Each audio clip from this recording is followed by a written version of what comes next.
Alright, the Dubs and the Spurs just had a mini-series, and I don't know if both sides were just more comfortable in the second game or what, because the first game can usually be a fill-out, but it was definitely more intense out the gates, so it made for the better game.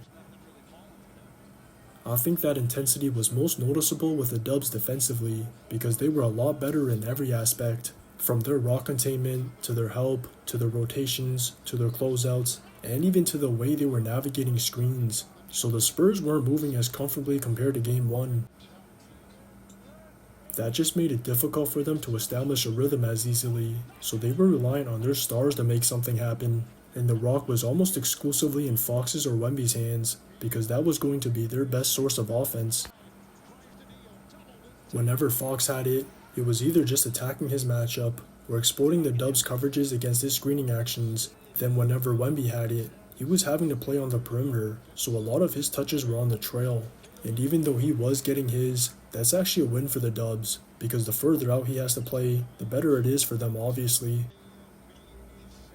In the first half, he was just being forced to settle for jumpers outside, so he wasn't getting anything easy inside. But Mitch Johnson must have recognized that, because starting in the second half, they made a concerted effort to get him more touches in his spots, and that just allowed him to be more effective. He was either getting his when he didn't see help, or finding the others when he did. But it wasn't just about his touches, because as a team, they were also making a concerted effort to push the rock as much as possible in the second half, so they were getting quick buckets in transition when the Dubs couldn't set their defense, and that's without even mentioning the Dubs zone not working more times than not. They might be the only team I see consistently running a variation of a 1-3-1 or 3-2, and by loading up top, they're usually exposing their backside, so the Spurs got to capitalize on it throughout the night. The main beneficiary of that pace and against the Dubs zone was Champagnie, because he was getting wide open looks from deep. So between him, Fox, Wemby, and those two actually going to their two-man game down the wire this time, the Spurs had their chances to win, but they had a few issues that cost them. First, Wemby and Fox had a sequence of missed go-aheads in the final minute. Then second, they had the same turnover issues from Game 1, and the only fortunate part about them was the majority were either charges, dead balls, or deep in the backcourt, so the Dubs weren't able to just capitalize off them with a pick six. But then third and worst of all, they just had no answer for the Dubs stars once again, especially Steph.